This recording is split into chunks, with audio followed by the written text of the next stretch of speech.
What's up guys, SkyKevin here, and today I thought I would make a rather long video sharing tons of research that I've done on the new game Ashes of Creation, which will be going into closed alpha at the end of this year. I wanted to share a lot more of the small details that will appeal to the hardcore gamers to get a full idea of what to expect from Ashes of Creation, and there are tons of details that will give you the clearest, hopefully most complete picture of what to expect when Ashes of Creation launches. I've taken a lot of this information from recent interviews, the wiki, and other videos, and I'll try to make sure that I link everything that I found in the description in case you want to check out those sources or those other creators. This has taken me a long time to put together, going through hours of information, so if you like this kind of content, don't forget to subscribe for more videos like this on AOC and other games. So, let's get started. Monster, how should I feel? Creatures lie here, looking through the window. Monster, how should I feel? Creatures lie here, looking through the window. To begin, let's look at what Ashes of Creation is. It was made by Stephen Sharif and is made to be what he calls a sandpark or theme box MMO. He calls it that because he believes that although the game is player-driven, the content still comes from the developers. A lot of other games nowadays will rely on players to create the content for themselves, but in this case, he's trying to provide the content and allow the players just to have fun in shaping the world itself.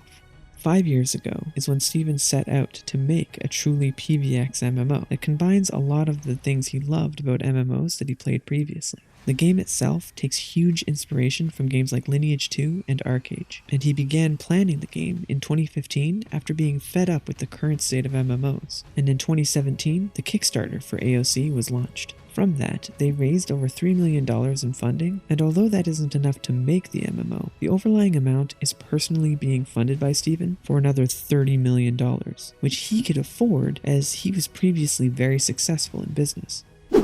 The node system. The most important thing about Ashes of Creation you will likely see is going to be the node system. This mechanic will essentially drive everything that is being done in the game itself and act as a vehicle for players to progress through the different crafting, adventure, and ladder ranks with their character. The node system itself is made up of 103 nodes that are located in different places around the world map. These nodes will simply start out as empty wilderness areas at first. As players settle on each node, they will be able to become a citizen and start contributing to the experience and construction of that node to level it up and make the node grow into a small village, and then town, and eventually a metropolis. As the node grows, this will essentially be what unlocks new content in the game. In the simplest way, a node can be leveled up by players who become citizens of that node, doing quests originating from that node. However, don't expect that it will be as easy as going to an NPC and getting a quest that will say, go kill X number of wolves and then come back to us. The game itself tracks how many players are citizens of that town and looks at multiple factors on a heat map of the entire area to determine what and how each of the quests, experience, and node progression functions. As these nodes level up, they will start to encompass other nodes as their area increases. What this does is essentially force nodes to attack and destroy each other in order to grow themselves. This will basically keep the world in a state of always changing, as people will ally and go to war with the nodes around them all the time, changing the landscape and making the servers perpetually unique. The nodes themselves will be modeled after the race that contributes the most to the growth of that node. So you'll have an orc-themed city if most of your citizens that contribute to the growth are orcs, and likewise for the other races. The game is planning to have 9 races in total. There are humans, orcs, elves, and dwarves, and 2 variations of each of those races. The 9th race is the Tunir, which are like an underground mix of all the races. Another unique factor for these nodes is that if they are located near water, there will be changes to the oceanside areas as well as any water-based content in the game. Now, why would you want to grow a city if it's just going to be a more desirable target for other groups to attack? The game has tons of answers to this, and to begin, as a node grows, everything grows around it. So let's say you have a level 1 node. At first, you will see level 10 mobs in the area.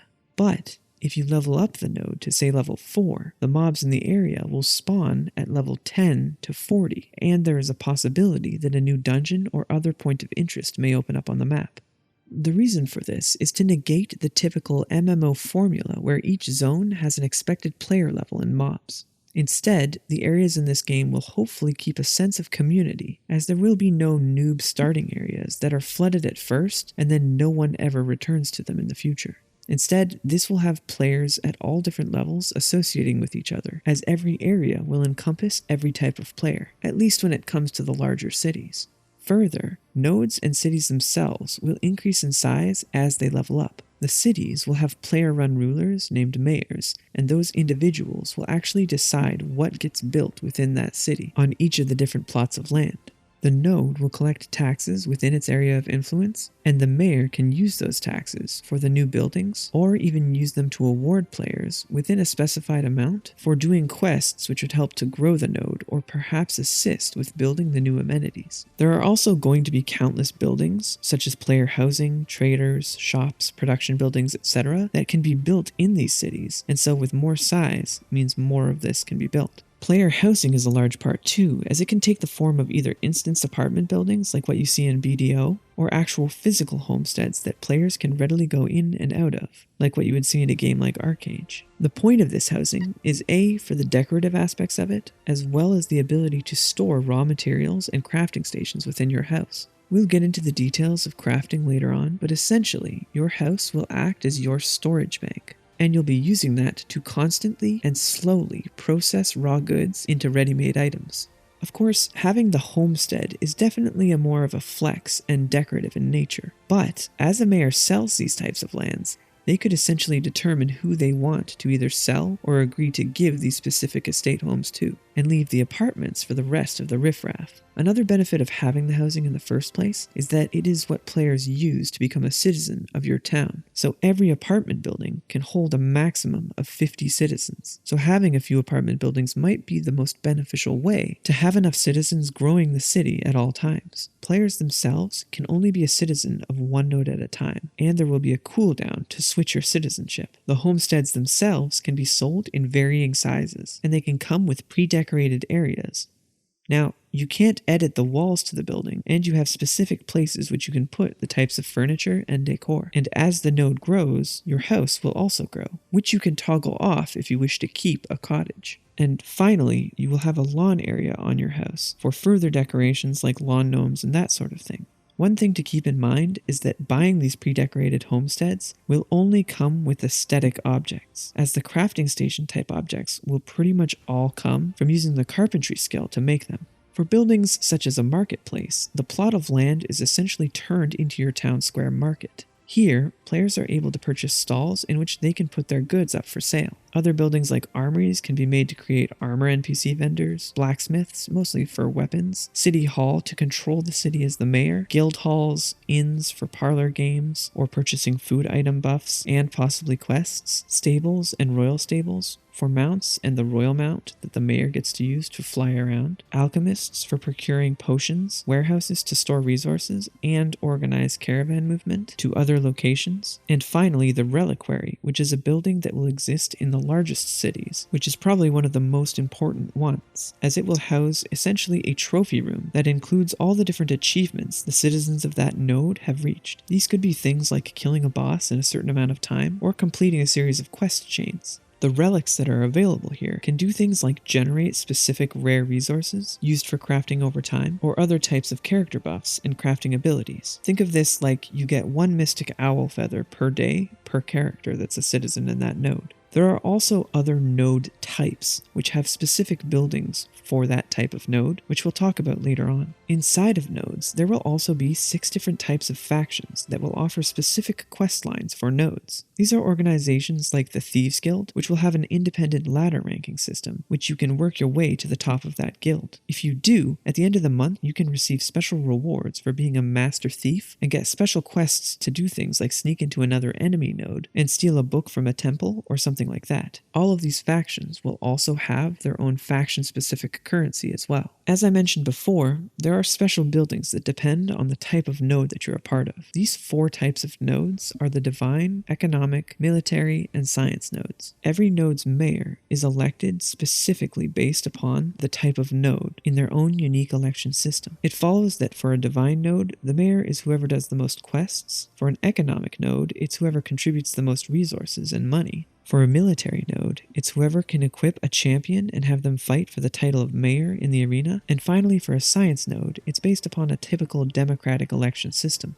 Let's go into more detail, starting with the divine nodes. For these types of nodes, they obviously have a religious focus. As you'd expect, their special building is a temple, and there are different progression paths for a player with respects to what religion they worship. And the temple is where you would do this in a divine node. There isn't much else known about the divine nodes, but you can expect that this is where you would get unique buffs, heal detrimental wounds, and perhaps acquire specific enchantments, and maybe even some divine faction-specific gear that would be specifically good at killing undead. Next, we have the military nodes. In these, a mayor can build a barracks building, which allows players to pursue bounty hunter quests in the world. These are essentially quest lines where another player has flagged on an innocent player and now has some level of corruption. The military node could then send a player out to hunt down that individual with the corruption. Further, this can be a place for kill quests to originate from, as well as perhaps a sign-up for participation in siege events against other nodes or castles. The election system for this one is a gladiatorial-style arena in which you elect a champion whom you outfit with gear and skills by doing quests for that node. It was going to be a 1v1 with your original character, but they realized that since classes in this game are not going to be balanced for 1v1 gameplay, they wanted to avoid having one type of class which would be the meta for always taking control of the node on election day. Next, we have the science node. This node will likely be very popular as their main building is a library, which will grow into a college and then university as the node expands. This building will tell players the locations and last known quantity of nearby gatherable resources, as well as the locations of dungeons and points of interests that have spawned on the map, and contain many different crafting recipes that a character can learn at a low level. Further, in a science node,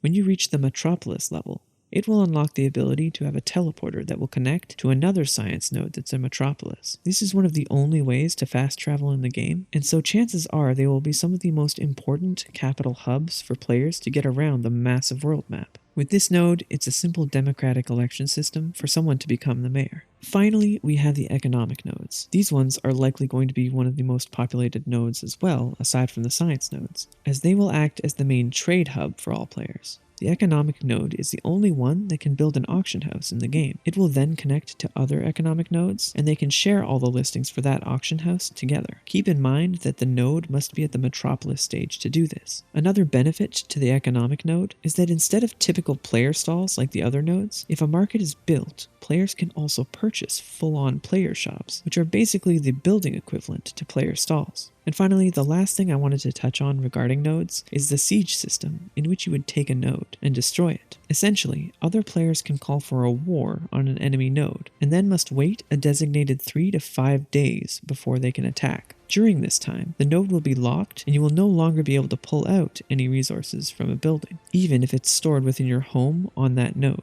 This also includes the instanced housing in apartment buildings. The time frame for which you can attack a node will be based on the prime time for whatever server you're playing on, so likely between 5 p.m. to 9 p.m. in whatever time zone you're playing in. During a siege, there will be siege weapons, players can bring buff items out to help their allies, and players working to repair the broken walls and towers. So if you're not max level, and you might not be as combat inclined, you can still help out when the sieges are going on. The citizens are all incentivized to rush to a node's defense, because if an enemy attacks a node and wins, they will destroy the city and reset the node. Additionally, any raw materials or processed goods within the entire area of the node will become partially lootable for a duration of time. The other parts that are not lootable will be destroyed forever. This means that you can take a metropolis node and then proceed to loot all of the buildings and inhabitants, as well as have temporary access to the reliquary to use what's inside. There is a monster version of this kind of attack as well, which will act like a mob raid on the node attacking it. And when these occur, it will be similar aside from the risk to lose everything to other players. That being said, nodes will still be damaged, and players have the ability to find monster items, which will allow them to transmorph into a monster and join in on a raid on that node as a neutral creature. Aside from the nodes, there are also 5 castles which exist in the world. These castles will be obtainable by guilds and fought for once every month and receive their own tax rate throughout their entire kingdom. The guild leader is king, and with it comes their own powers over the realm and the nodes throughout their area. These 5 kings will receive a royalty status and the ability to ride giant dragon mounts that they can use as essentially raid mounts to fly over a battlefield and cast special mount abilities such as AoE flames and things of that nature to turn the tide of a battle for a node. Guilds will also have their own option to build their own guild hall in a freehold or in a town, but this will not give the benefits that a castle would entail. Freeholds. Freeholds are a system that, aside from being located within the area of influence of a node, will essentially be a player's base of business. They are located outside of the cities throughout the world map and are plots of land claimed by players to start some kind of production business. Only one freehold will be available per account and can contain various businesses like a tavern, a smelter, a lumberyard, or other crafting buildings. These buildings are set up to constantly be producing the raw goods into different materials used in crafting. So think of each of these like a player's main factory building. That being said, if you have something like a tavern, you can sell food buffs in an AoE around that tavern that players can then use to farm mobs in a dungeon nearby. Think of it like you put a pie in the oven and all the players inside your tavern at the time will then receive a special food buff based on the quality of the food used. The overall footprint of a freehold will never increase as it's leveled up. Instead, freeholds that grow in level will simply become bigger vertically. One thing that's very important to keep in mind with this is that if a node is attacked and destroyed, freeholds will also be available for the attacking players to come and loot and destroy for a set period of time after the main node city is destroyed. Like what happens in history in real life, after a city is conquered, the marauding attackers can then pillage anything located within the radius of influence of that node. If your freehold is destroyed, however, you will have a construction blueprint to rebuild everything back, so you don't need to constantly be rebuilding and redecorating every time it's destroyed. There will be a lot of other features revealed with freeholds, and they will likely serve as the main home base for many players to move resources back and forth for production. They will also give everyone a unique focus when it comes to how they contribute to the production and progression of the world as a whole. Crafting.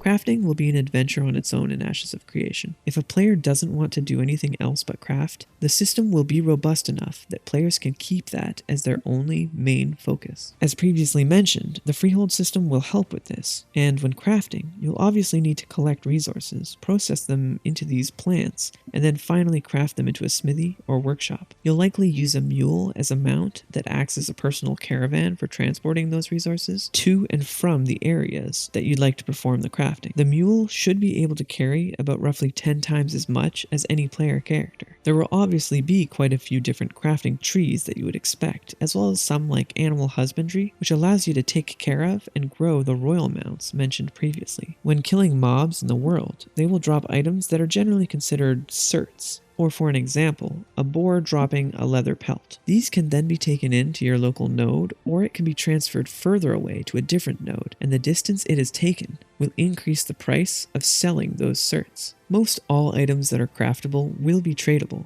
and craftable items will be on par with the pre-built legendary item drops as well.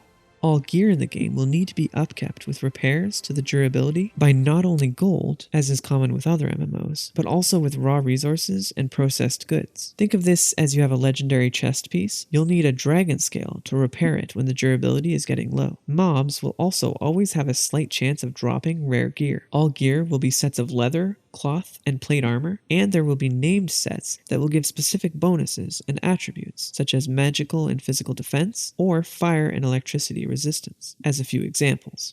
PvP gear will exist, but not in the same way that most typical MMOs do it. Instead of specific gear, you will be able to buy augments that are PvP augments. So after grinding in arenas and battlegrounds, you will be able to purchase these augments and use them to temporarily buff your gear, and an augment would do something like does extra bleed damage to player, or some type of effect like that. The top crafting gear will likely take place in reliquaries mentioned earlier. The main thing to keep in mind with crafting as a whole is that everyone will need to specialize in one specific thing that they can become a master in. You will be able to spec into other skill trees as you progress, but ultimately there will be one thing that you can truly max max out, and that is what will represent your character's unique ability when it comes to crafting. This also forces players to interact with each other and depend on other players, like gatherers, to provide the resources necessary for the crafters to do their job. Dungeons.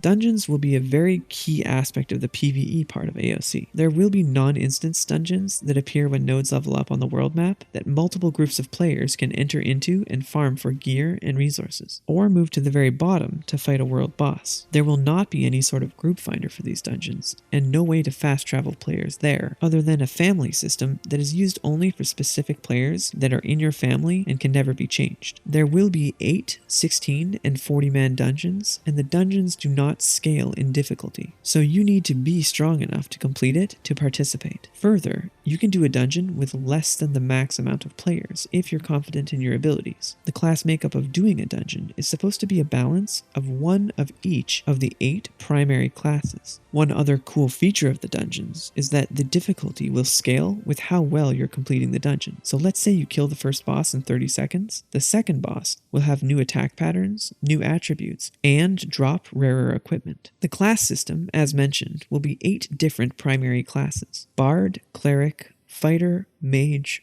Ranger, Rogue, Summoner, and Tank, along with a secondary archetype which gives flavor to the main 8 classes. So let's say you have a Summoner that is mixed with a Cleric as the secondary, you will essentially get a Necromancer. The primary classes will not be changeable, whereas the secondary archetype can be changed, but not on the fly. One really cool feature that they've said they will add is that if 8 of the same primary archetype can get together in a siege, they can end up doing some cool mega spells that represent their class as a whole. The game will use the Holy Trinity tank healer DPS combo and will not be balanced for 1v1 combat. Instead, they want things to be group oriented, as there's truly no way to remove the meta that every game eventually develops. Weapons and gear will not be locked for classes, but some classes will be specifically better at using weapons or armor types than others. Within the classes themselves, they will have their own skill trees that act as passives, as well as active skills that either give abilities or may give the passive to backstab with a dagger and thus add bleed damage procs to an enemy. Those ones are known as weapon skills. When it comes to PvP, this game will have some very interesting dynamics, as there will be pretty much every type of PvP available. As I mentioned earlier, there's a lot of stuff that will organically incentivize PvP. There are lots of risks associated with the way of life in AOC, and so players will often be pushed to fight in different sieges, raids, dungeons, arenas, and open world battles with caravans.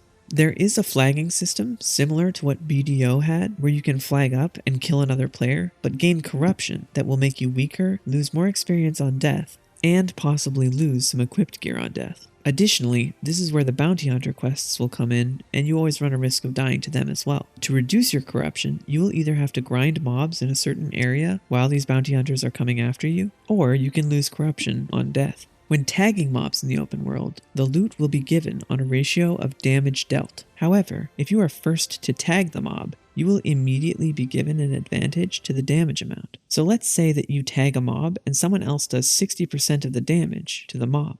It will still give you the priority to loot it because you tagged it first and got the 40% that you needed. The caravans will also be of great importance when it comes to moving resources from city to city. This is because you will have to defend them against any enemy players and risk losing everything anytime you're transporting your goods from one city to another. One interesting fact about how to address the Zerg problem in PvP is that guilds will level up and have specific skills related to their level. A guild can either decide to skill into a combat tree, giving them abilities making their members stronger, or they can skill into having a higher max member count. What this does is at least force guilds to be a separate entity with specific battlefield goals in mind when it comes to PvP. This will make it so that the stronger ones may be less numerous, but more highly specialized when fighting against a Zerg. Some other useful quick things when it comes to PvP is that there will be no shard system on a server, so you will see enemy players if they are in that specific spot on the server at that time. Also, when targeting enemies, you will be able to see what type of armor they are wearing, as well as the tier of armor that they're wearing through symbols, so you'll know right away if they are someone that you can mess with, because it'll show if they have leather, cloth,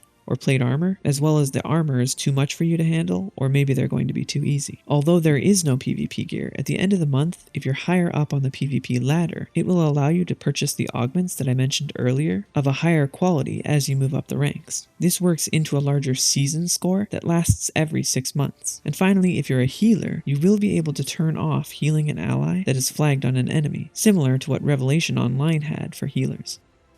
The world.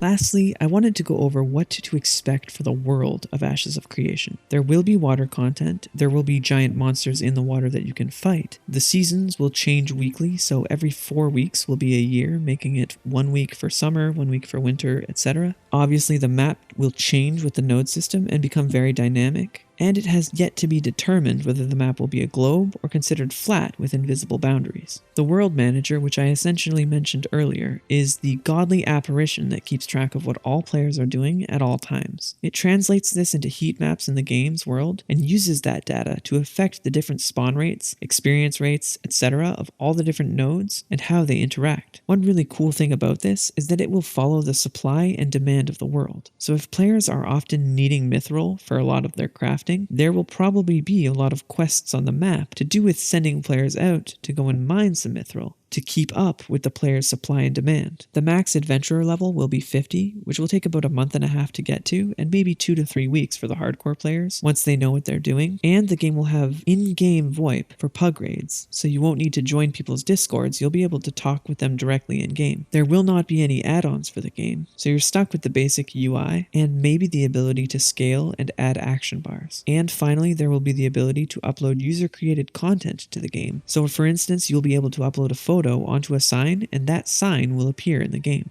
As Steven has said in the interviews, the game will be only a subscription model for $15 a month, and they plan monthly updates and quarterly large content updates. Additionally, which is quite interesting, is that they will likely hire and pay game masters to stay in the game and interact with players, as well as settle disputes and combat botters and other game-breaking spammers. Overall, Ashes of Creation is definitely going to be one of the most ambitious MMOs to date, and you can really see that many of the ideas present by the game's founder, Steven Sharif, are exactly what most MMO players want in a game. It's got countless features to keep players interested, and a truly dynamic world to experience, hopefully, for years to come. I am very excited for it, and will keep up my best efforts to give any new information on what I can find about what this game might hold, as it's something that I will be looking forward to for the next year until its release. That being said, make sure you subscribe if you want to see more on MMOs and other games like this one. I appreciate you taking the time to watch this video so far through, and I hope I did it justice. With such a large info dump like this one, I know that there may be some things I get wrong, so please let me know in the comments down below. I've also attached in the description many of the sources and interviews that I've used for this information, so check them out as well, as there's many great content creators already buzzing about Ashes of Creation. That's it for today. Thanks for watching, and I'll see you next time.